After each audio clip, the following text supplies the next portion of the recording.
Yo, what is going on, everyone?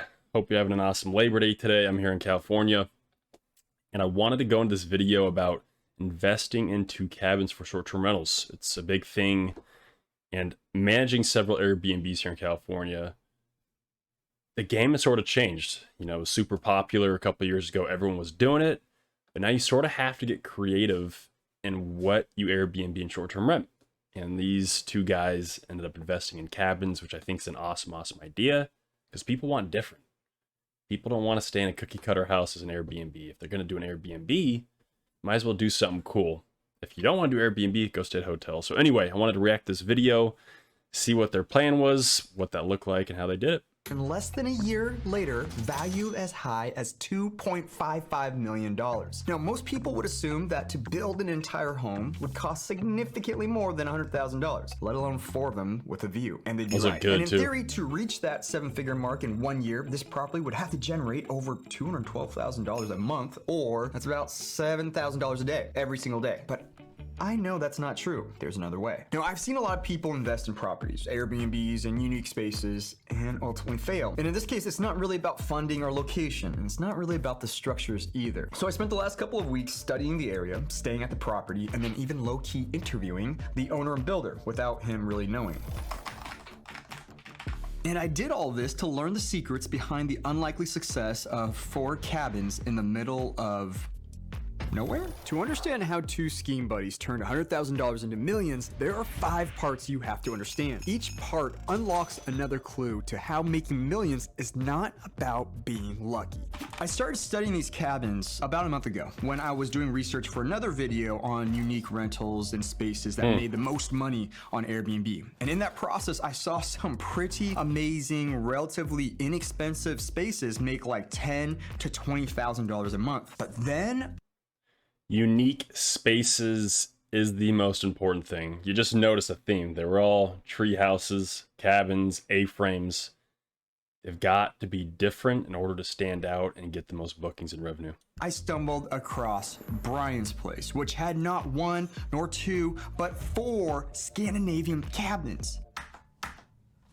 Why would someone build these here? As a fellow land hacker, creating multiple income streams from one property is my ultimate goal. But I don't get it. Why build 4 identical small cabins in a dead town of 400 people just 10 feet apart from each other? These definitely won't have any, if much, resale value anytime in the future. So, you guys know me, I gotta run some numbers. And this is what one of those cabins is making each month. And then for the year.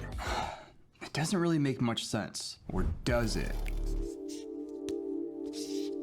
So back when I was in robo research mode, I came across a news article from last year from a local newspaper, and it's starting to make a lot more sense. Brian, the owner, was making a big splash, or is making a big splash in the local community, and was very transparent with his project to win over the people and community. Now, we can see this in old Facebook posts and local media outlets. He used the media to his advantage by befriending the zoning department and building relationships with other local businesses, which is really low-key brilliant since projects like this really do require community support. But what's important about partnerships are that they're mutually beneficial to everyone. Guests who come and stay the night, they get a nice free treat, and it's advertising for the local businesses, which increases tourist spending and then thus local tax revenue. W's all the way around. It's brilliant.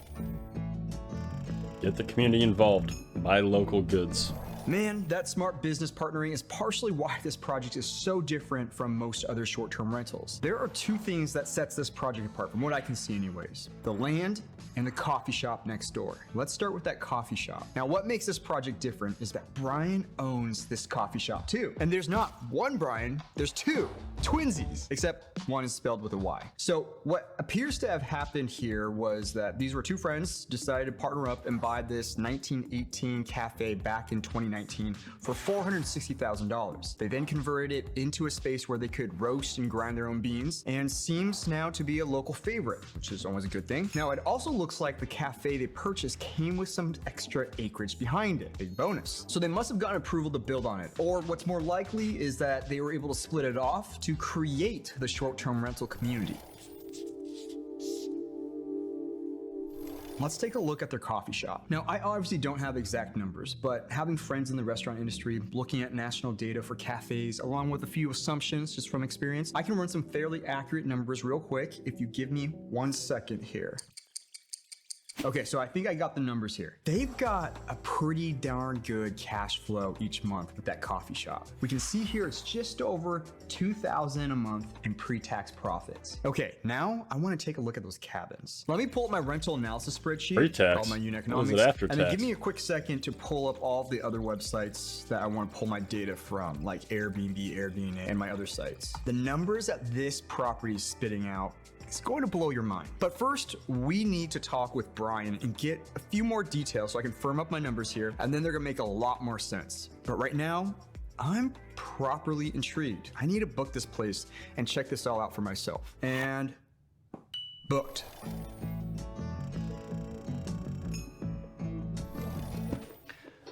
Okay, so I did a bit more digging, and this is really genius of them. Splitting the lot gave them 2 separate businesses and allowed them flexible zoning. They are going to be bringing more business into the area, aka tax dollars, so the community was happy, and they're giving an old abandoned area a facelift. These are some old photos from Google Street, but most of these buildings were built in the early to mid 1900s and are now abandoned. So the Bryans are actually creating a tremendous amount of value here, not just for themselves, but for the community and town as a whole. It's pretty smart.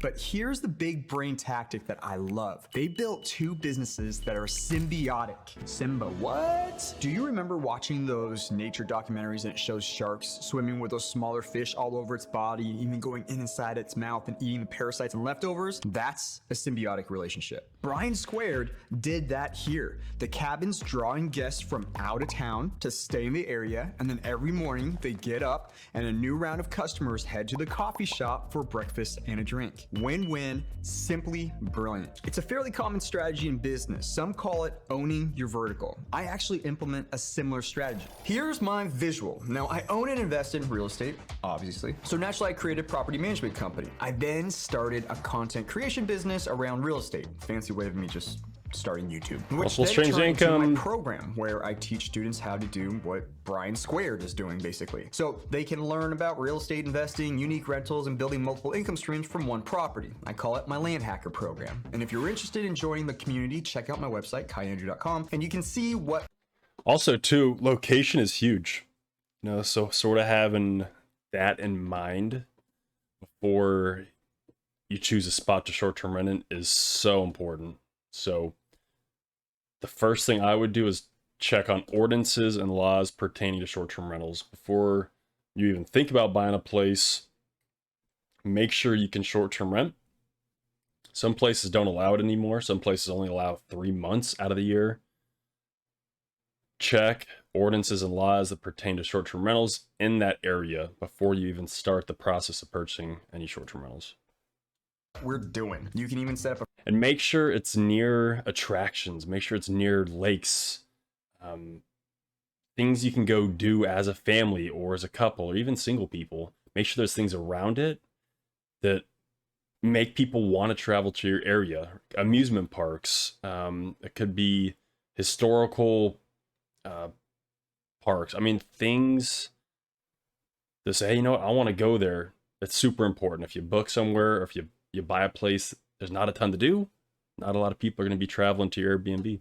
a free call with me or somebody on my team to see if it's a good fit for you. But naturally, my students, my members who start buying real estate and generating a lot of income need tax guidance and strategies. So I bought a tax business. And a huge part of real estate investing is something called cost segregation, where you can utilize your properties in a certain way and significantly reduce your taxable income each and every year. It's actually one of the huge bonuses of real estate investing. So we added a cost segregation service to our business. Each business works with the other, leading to a better experience and service to my members, and allows me to expand upon my business where they feed each other and it's symbiotic.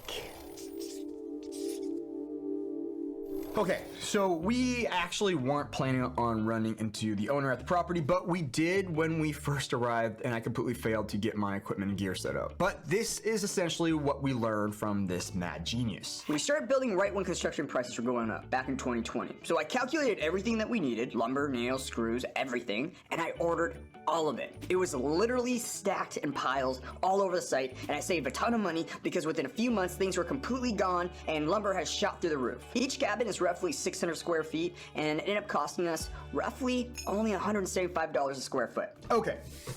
That's absolutely insane. If you were to build these today, it's gonna be closer to $225 to $250 a square foot, maybe even edging closer to $300 a square foot. Now, I know that you want the numbers, but while we're here, let's take a quick look around so you have some context of what's really going on. I promise it'll be fast.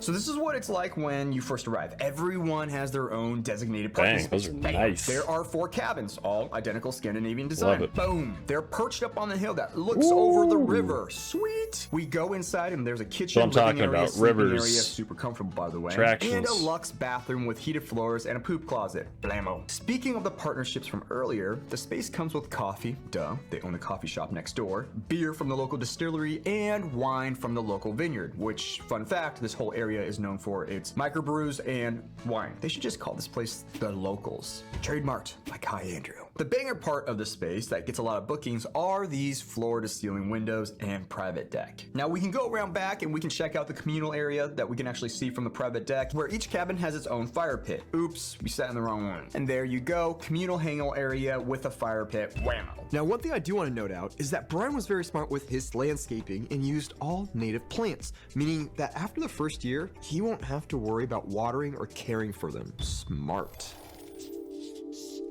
Okay, that's a quick tour as promised. If you want to see more, go and follow me on Instagram at KaiJAndrew. I'm going to upload a bunch of photos and videos so you can see. Yeah, like I said, that is huge. It's super, super important to think everything through beforehand, get everything situated, prepared. Because if you don't, things are going to happen. It's just part of the Airbnb business, hospitality business. Be as prepared as you can as possible and have things in place and set. See more of the space.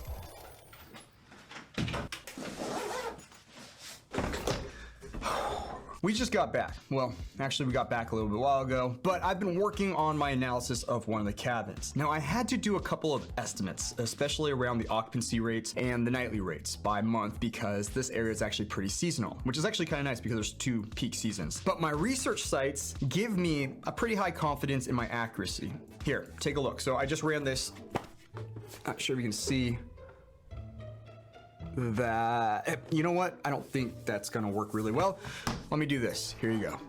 By the way, you can download this spreadsheet. I use it literally probably thousands of times already. It's just my analysis of short-term rentals, and it's basically called unit economics for real estate, essentially. So after filling this all out and putting in my assumptions based off of what I know of the area, just from my experience, and then obviously cross-referencing a couple of different sites, I got a whopping $1,119 a year. Wait a second though, that's actually really good. Our mantra is the first door gets us to break even. Now, the first cabin may only be profiting $1,000 a year, but cabins 2, 3, and 4 are profiting $50,319 each year because cabin 1 took care of all the expenses for a grand total of $152,076 each year in profits. Now, I don't care who you are. That is a handsome income for anybody off one property. And one of the secrets to achieving that success is being the big fish in a small pond. Now, the city has a population of like roughly 400 people, and it relies on people stopping off the freeway for a coffee break or to fuel up. Now, there's a handful, like literally 30 or 40 other rentals, very basic rentals in the area, but nothing like this. The deeper secret though is that there's a really popular town about 10 minutes down the freeway and popular spots on the river and mountain that are all super close. Now, okay, location is even everything. with that, it still doesn't make sense though, right? $100,000 for 4 cabins and now worth $2.55 million. Well, yeah. Yeah, baby. Be careful with the information that I'm about to share with you. You'll know just enough to be dangerous. There's a lot of other factors that we haven't gotten into yet, like zoning, permits, construction process, financing, and actually how to find a location like this so you are the big fish and you're not just entering a pond with a bunch of other big fish and then you're just a small fish. I think I might have taken that metaphor a little bit too far, but you guys get what I'm saying. And that's why I created the Land Hacker community and program, where there are literally hundreds of like-minded investors just like myself, and I'm sure a lot of you are watching this right now, who are building projects just like this. Seriously, go to my website, set up a free call with me or my team to see if you're a good fit to join and work directly with us.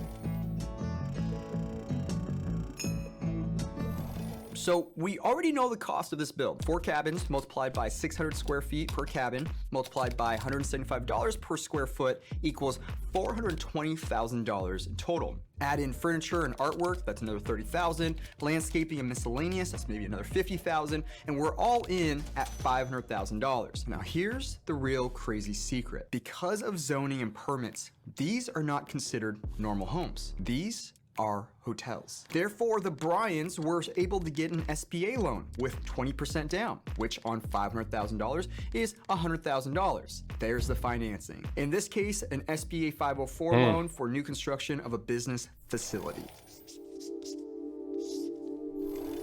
Now that we know the cost, let's talk about why these guys are so smart and pretty rich now too. Remember that $151,000 in profit they make each year, which is also backed up by my other estimates and me cross-referencing the data? Well, the real number that we're interested in is NOI, or net operating income. EBITDA for you finance folks, which is a higher number, $178,476, because we do not include loan payments. Now, why is this number important? Well, this number is incredibly important because this is how you value an income-generating real estate investment. This is the number investors care about. They don't care about the sticks, siding, or windows. Their primary concern is how much profit does an investment spit out each year. Then we apply something called a cap rate, which we've talked about before in the past. So current looking at comps in the market, we are seeing that hotels and motels and inns are selling in the 7 to 9% range, or 7 to 9% cap, or cap rate. Now we divide that out and we see the value of this property is valued between, drumroll here, $2 million and $2.55 million. It's that clean, cut, and dry when it comes to investment or commercial properties. And that's why I preach equity. Now, if the two Bryans are able to keep this up, they will have a valuation in the millions off of an initial investment of $100,000. And the crazy, absolute, insane thing about all of this is that that doesn't even include the coffee business or the land that they've already split up. They already have other businesses in the works right now to create even more income streams on the same property. This is like the ultimate land hack, like a food truck hub, sauna, rec area, and even an event hall for live music. Now, cash flow from real estate is cute, and it allows you to buy that Lamborghini. Equity, though, that's the real game if you want generational wealth. And that's what the real entrepreneurs and investors, that's what they pursue. And this is a prime example why. But that requires strategy and a plan, which is tough to get sometimes when you don't have the experience yet. And that's what we focus on in the Land Hacker community and program. So anyway, yeah, that's an awesome video. Like I said, location is everything.